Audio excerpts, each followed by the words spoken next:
有没有试过鸡肉和猪蹄的搭配？软烂入味，粘牙又脱骨，各自的风味也完全融入。这份看起来就很厉害的神仙鸡，其实做法和食材都非常简单。鸡肉可以选择2斤左右的三黄鸡，比较好掌握熟度，在开水中过一下，能有效清洁表面和去腥。鸡头可以按喜好选择要不要去掉，然后切掉鸡脚，记得鸡鞘需要去掉，有很重的腥味。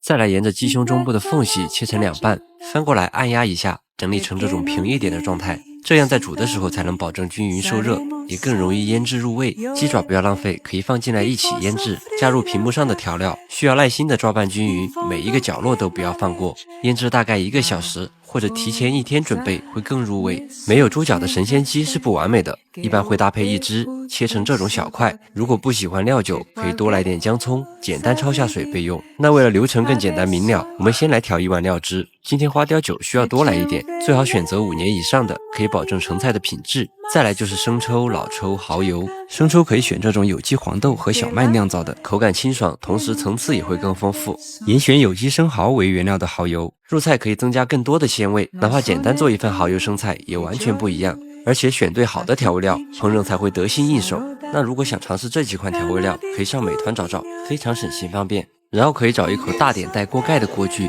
在锅底铺上多一点的葱段和适量姜片，防止糊底的同时也能增香。